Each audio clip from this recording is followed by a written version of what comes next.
Hello everyone, Lo13 Scala here, also known as Scala, and welcome back to more Ikenfell.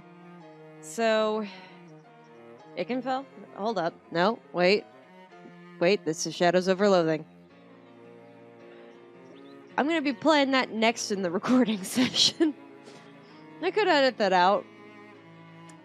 But mistakes are important. Mistakes happen. Anyway, we're going to the creepy museum. Oh, right, I have to... My mysticality still isn't high enough for that? Oh well. Somewhere nearby you hear singing, a languid, sultry, wordless tune that makes your feet turn of their own accord.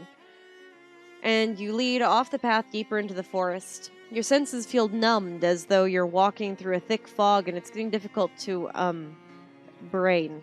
Honestly, that was my experience when I had the Great Plague of 2019.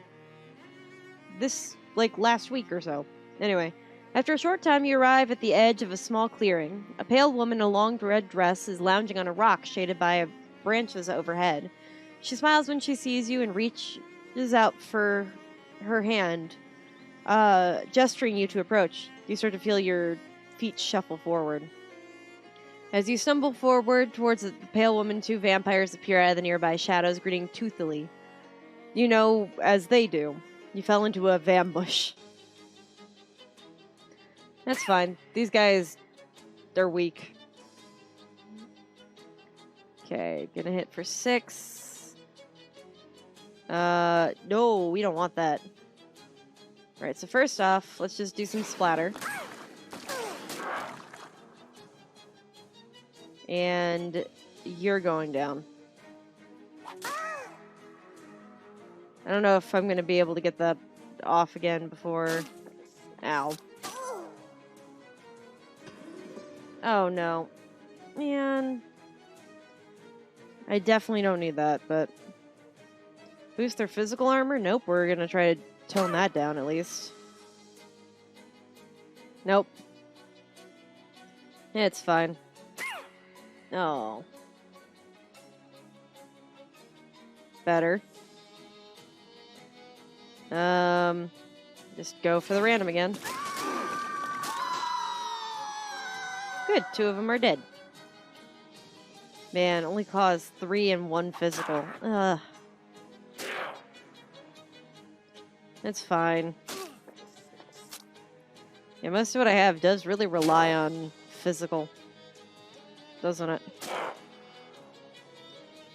Ugh. Oh well.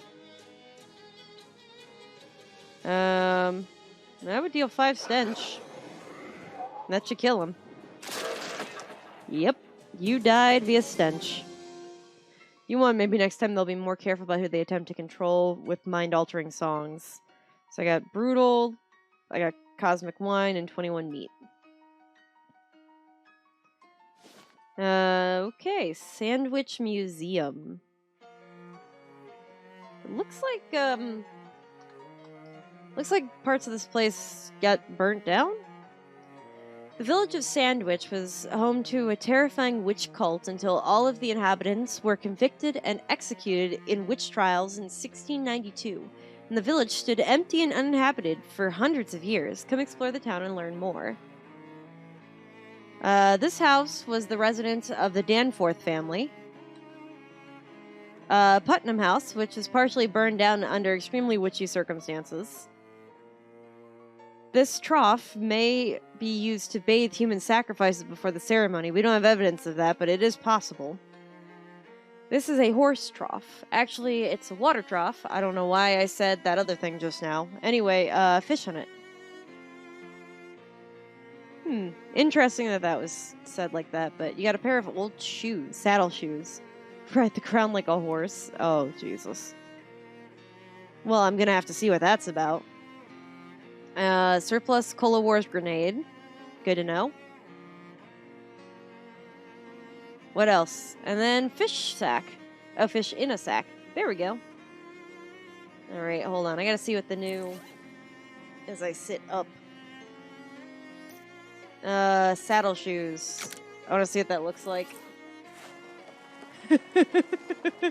You know what? I like it. Make a wish. Fish. You get 16 meat. Ooh, keep fishing. Caught more meat. 17 fish. Keep fishing. Looks like you caught everything with 17 more meat. We actually use this well for water, so please don't throw meat into it. Well, I'm glad I helped somebody. I'll come back to you. Sandwiches Church also served as an Earthstats, Town Hall, Court Hall, Racquetball Court, and Dark Sorcery Place. What the heck is it? Hold on. I'm going to write that down, and then we are Googling that later. Weird. Okay. Nice gazebo. Yeah, it is nice. The wealthy Proctor family owned the biggest and most conveniently toilet-adjacent house in the village. Fair enough. Traces of strange plant matter on these tubs prove that they were used for brewing all kinds of horrible potions. Sandwich boasted the country's first tripartite outhouse. Please do not attempt to use it. It's very old. Ha! Okay, so that's another one we're looking up later.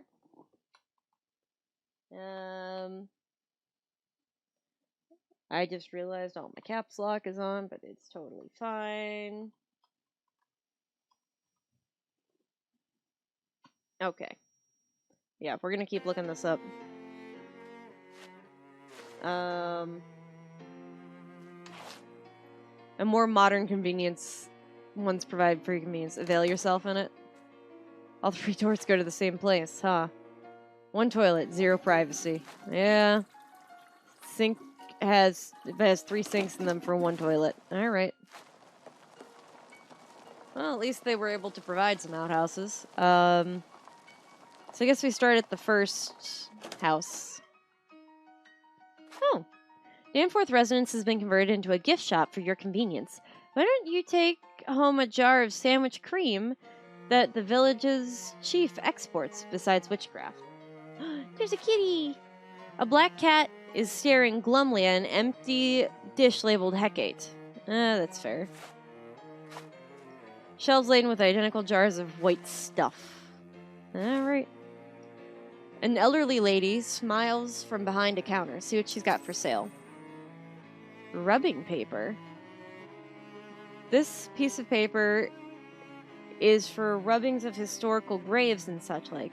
Thanks to the advancements of rubbing technology, you don't need charcoal or anything. I guess I'll buy some?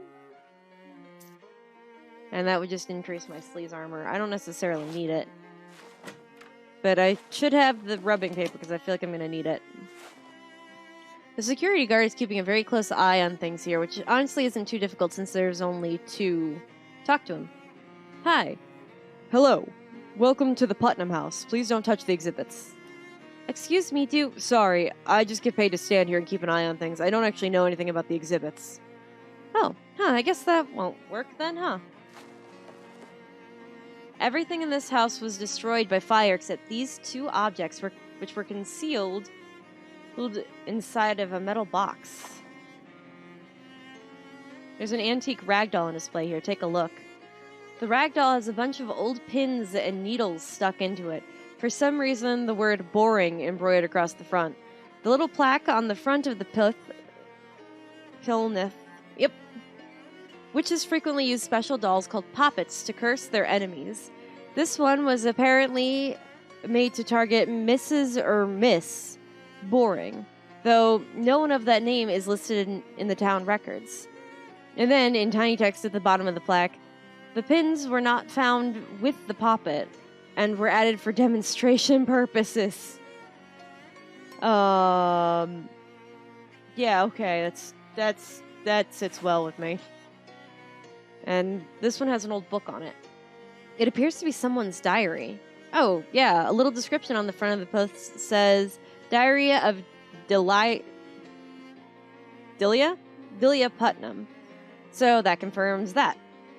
Mostly, it doesn't look interesting enough to be worth deciphering the archaic handwriting and spelling, so you flip to the last page. 6th of March, 1692. I hate Peter Proctor so much. He thinks he can just go around being as mean as he wants to everybody just because he has lots of money and lives in a big house and all. I should have used much stronger curses. It would have been worth the trouble. Stop reading, I guess. And nothing on that. Okay. Let's look in the church. What did that say? Oh. This is a sign... What? This sign is written in rough black wax. Today is the trial of Patricia Williams, who stands accused. The rest of the sign is too withered and decayed to read. Interesting. In 1692, the inhabitants of Sandwich were executed in the witch trials, which were popular at the time, as evidenced by the old signpost announcing one such trial. An old dilapidated church altar. There are some brown splotches on the corner that could possibly be bloodstains. The altar where the town's witches perform their horrifying sacrifices, note the bloodstains. I don't think it's the witches that were doing the killing, but that's just me. This chessboard was clearly left out on display as an allegory for the battle between good and evil. Black is winning, representing a warning against all good-hearted people to be vigilant against the encroaching forces of darkness. Sure.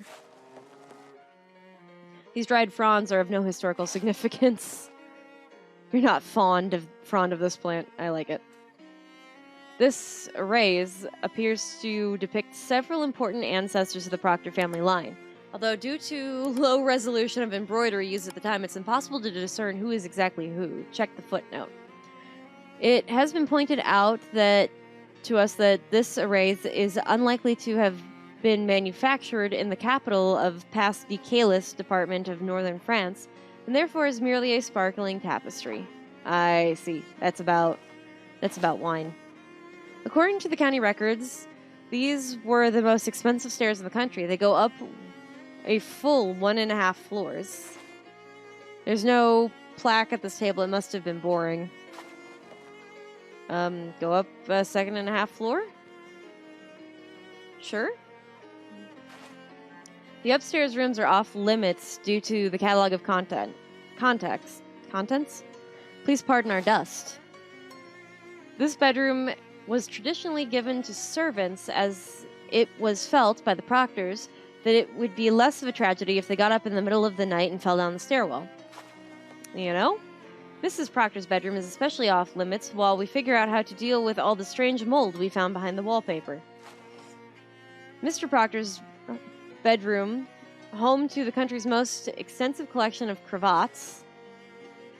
This is the bedroom of Peter Proctor, the only child of Nicholas and Abigail Proctor. This is the Proctor's spare room, where they kept spares of all their expensive things that they owned. This room is not part of the tour and is also not part of the house. You know what? Fair enough, fair enough.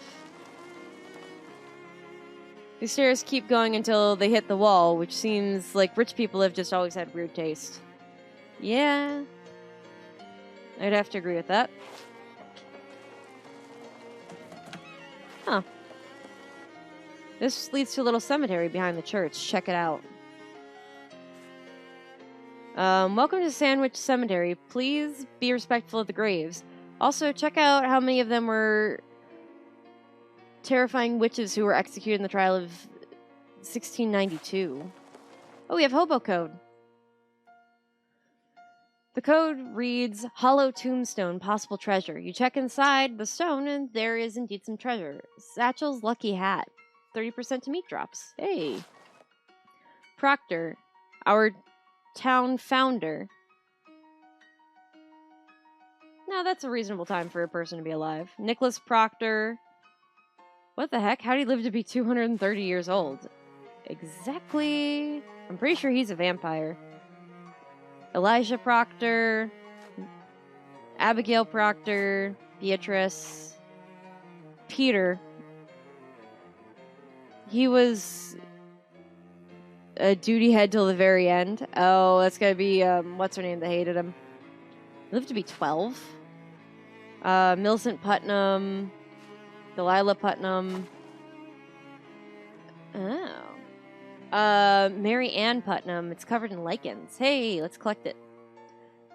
You tickle the grave lichens and collect its mournful giggles. You got Eldritch Mist. Joshua Putnam. Thomas Danforth. Clarence Danforth. Teresa. Patience. Bartholomew. There's space in that direction, but there aren't any more graves. Yeah, it's interesting. There's no other, I have a feeling we're gonna have to come back here. Oh, wait. Sign reads Sandwich Gazebo. Vagrants not welcome. That's not very friendly. Yeah, no kidding. I guess... See, there's no... Yeah, there's no thing over here. Can I... Is there a thing on the... bus stop there? There's a thickly overgrown and essentially sunless part of the woods that you happen across two large burly vampires. They seem pretty ticked off. They're growling menacingly and shoving each other around. And so forth. And some spooky territory dispute. Maybe one of them drank the tourist, another one was saving for a special occasion. The nature of their argument is unclear, but what is clear is that these guys are very strong, and you'd better be pretty sure of your plan before they notice you. Break it up. Alright, knuckleheads. Break it up. You step between the two vampires and shove them away from each other. What the... Hey, don't give me none of your lip. We run a nice establishment here. You two want to fight, you can do it someplace else. Go on, get out of here. Two vampires shuffle away, muttering. One of them angrily throws his hat on the ground. You got a vampire skull cap. It gives you +1 muscle. Some vampires have intimidating widow's peaks, but ones who don't wear these hats to make themselves look like they must have had one. And stay out. Perfect. There's no... Yeah, there's no... Alright, back to the lighthouse, I guess. Because I don't think that there's one either at the pet store. Oh. Viola, look at what Gabby has found. You turn around and see Gabby, who has apparently wandered off into the woods while you weren't looking, returning with a handful of meat. Wow, what? It's meat, found by Gabby. I can see that, but here, you can take it. Gabby's purse is too full with candy. Should I ask where you found this? Nope. Alright. Fair enough. Fair enough, I guess. Alright, let's take the bus back to Ocean City. Because one of the other things that I want to do... I want to go back to Hobo Camp. Oh. You run into the pants salesman from before. He looks like he's delayed to see you.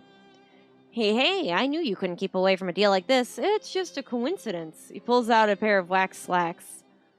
I'm good, thanks. Honestly. Proof against grease, oil, lubricants, and all kinds. All yours for only 20 meat. No thanks. You're passing up the chance of a lifetime, but alright. Maybe next time then. Continue on your way. Well, there we go. Well, I'm so glad to be back at the Hobo Camp. So yeah, we'll take care of that next time. Oh, look at Viola dance. You get it. Alright. Well, take care, everybody.